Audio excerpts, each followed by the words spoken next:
কন্ট্যাক্টটা কে করছিল ওই লোকরে, ওই প্রডিউসারের সাথে? ওই লোকটার ইউনিটের কে করছিল? ইউনিটে আমাদের বড় ভাই, মানে আমাদের এক বন্ধু ভাই আছে রাশেদ নামে, এস প্রোডাকশনের অনেকগুলো কাজ করে, সহকারী। তো হের একটা বুকিংয়ে আমরা গেছি স্বপ্নের ঠিকানা শুটিং স্পটে। আমরা 2 গাড়ি নিয়ে গেছি, লাইট ক্যামেরা সব কিছু নিয়ে গেছি। এটা সন্ধ্যার পরে আমরা সবাই মিলে গেছি। আর মেন আর্টিস্টটা সকালে ঢুকবে, হ্যাঁ আমরা ছোটোখাটো আর্টিস্টটা রাত্রে সন্ধ্যার পরে আমরা। দেখেন রাজা ভাই কিভাবে প্রতারণার শিকার হয়েছিল এটা বলতেছে। আমার সাথে একটা ঘটনা ঘটছিল, সেম ঘটনা রাজা ভাইয়ের সাথে হয়েছে। আচ্ছা, তারপরে আমরা হাউসের ভিতরে যাই, যার যার রুম ভাগ করে রাতে যেতে থাকতে হবে, কে কোন রুমে থাকবে। হ্যাঁ না না কোন সমস্যা নাই। হ্যাঁ পরে আমরা রুম টুম নিলাম, হাত মুখ দিলাম, ফ্রেশ হলাম। ফ্রেশ হওয়ার পরে তো সবাই বলতেছে যে এই সময় কিছু খাইতে হবে, বাট আস্তে আস্তে হয়তো 10টা 10:30 বাজে যাবে। আমরা মোটামুটিভাবে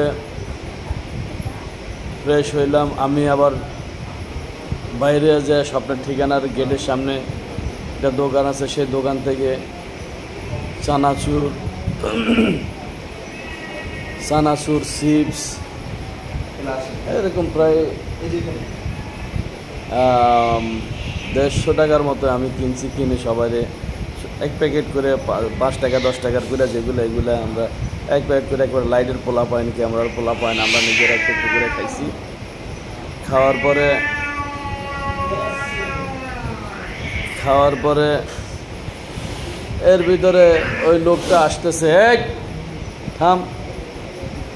ওই লোকটা আসতেছে, ওই গাজীপুর থেকে আসতেছে, জয়দেবপুর থেকে আসতেছে, রাস্তায় জ্যাম পড়ছে, এই কাঞ্চন চলে আসছে, মানে এক সময় এক কথা। কিন্তু সে যেভাবে কথাগুলো বলতেছে, যখন থেকে যেই জায়গার কথা বলতেছে, ওই জায়গার থেকে আসতে মনে করেন যে আধা ঘন্টা 1 ঘন্টা লাগে, সেখানে প্রায় 2-2.5 ঘন্টা। যেখানে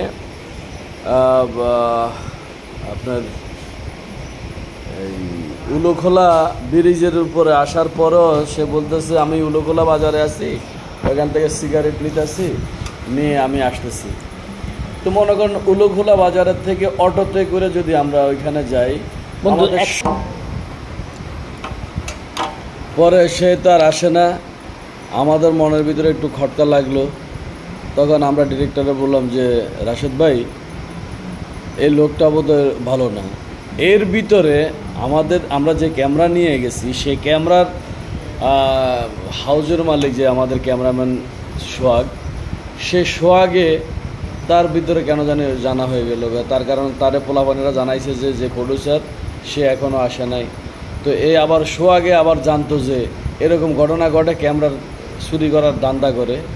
তখন সোহাগে তার পোলাপাইনগুলাকে মানে পুরা অ্যালার্ট করে দিল যে তোরা মইরা যাবি আর বাঁচবি, সেটা কীভাবে জানি না, আমার ক্যামেরা তোরা হাতের থেকে ছাড়বি না। হ্যাঁ, ক্যামেরার ব্যাগ বুক লইয়া তোকে শরীরের মধ্যে, মানে যেভাবে ব্যাগ ফিটের মধ্যে থাকে স্কুল ব্যাগের মতো, এইভাবে তোরা ব্যাগ রুমেও রাখবি না, তোকে সাথে সাথে রাখ।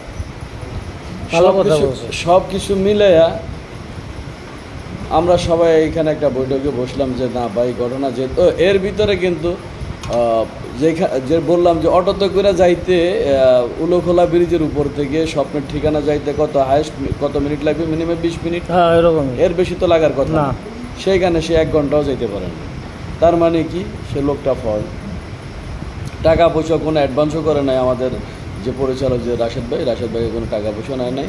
ভালোবাসার কথার ভিতরে মুইজা গেছে, এত সুন্দর করে হয়তো তার সাথে কথা অনেক সুন্দর করে প্রতারণার কথা বলে, যাতে আপনি বিশ্বাস করেন। খুব মজা করে কথা বলাতে রাশেদ ভাই খুব মজা গেল, সে তার কথার উপরে বিশ্বাস করে একটা ইউনিট নিয়ে চলে গেল। পরে আর কি আমরা দেখলাম যে না, এরপরে ডিরেক্টরে ফোন দিতেছে, তারপরে আরও 2-3 জনে আসছিল এখানে, সবাই ফোন দিতেছে, কারো ফোন আর রিসিভ করে না। এক পর্যায়ে ফোন বন্ধ করে দিল। যখন ফোন বন্ধ হয়ে গেছে, তার ফোনে আর ফোন ঢুকছে না, তখন আমরা সবাই মিলে হতাশ হয়ে গেলাম। হতাশ হইয়া তারপরে আমরা আবার কি করবো, ব্যাক করে চলে আসছি ওই রাতেই। ওই ওই ওই প্রায় আমরা তখন সন্ধ্যার সময় ঢুকছি, 9:30 পৌনে 10টার দিকে আমরা বাইরে গেছি যে না এর ভিতরে। গাড়ি কটা ছিল? গাড়ি দুইটা মাইক্রো ছিল হাইস। ড্রাইভার কি ছিল? হ্যাঁ, ড্রাইভার ছিল আমাদের বোধহয় হান্নান ভাই ছিল, আর একজন কে জানি ছিল, আমার মনে নেই। হান্নান ভাই ছিল, তো নিজস্ব পরিচিত লোকই ছিল। কিন্তু না, কথা সেটা না, কথা হলো সেই তো তার কাজের জন্যই তো গেছে। আপনি কল দিলেও যাবে, আমি কল দিলেও যাবে, কাজের জন্য গেছি। কিন্তু দুঃখজনক ঘটনা হলো যে আমরা যাদের কম বেশ সবাই কাজের শিডিউল থাকে বা ডেট থাকে, যে কেউ দেয় এখানে দিতে, তো এইখানে অনেকেরই কাজের জন্য ডেট ছিল, ওরা দেয় না, তার কারণে এক জায়গাতে কাজের কন্ট্রাক্ট করে ফেলছে। আমাদের কেউ কোনো টাকা পয়সা পায় না, সবাই ফ্রি ভাবে গেছে। আমার সেটে যেটা হয়েছে সে লোক কিন্তু উপস্থিত ছিল, আর আপনাদের সেটে উপস্থিত হয় নাই, তার মানে উনি আগেতে ছাড়া পেয়ে গেছে কিছু একটা, এই জন্য আর আসে নাই।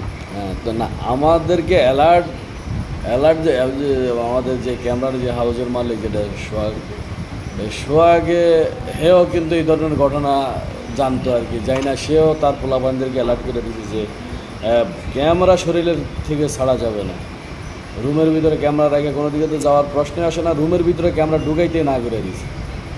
এই প্রতারক এরকম মিডিয়াতে আছে, এবং আমি নিজে এক ধরা খাইছি। এই যে আমার বন্ধু রাজা ভাই ধরা খাইছে, তারপরে ওই যে সঞ্জয় বড়ুয়া, তারপরে ওই যে ছোট হিরো রাকিব ভাই ধরা খাইছে, আরও কয়েকজনও ধরা খাইছে। এরকম এই ধরা খেয়ে আপনারাও একটু সতর্ক থাকবেন, যাতে এই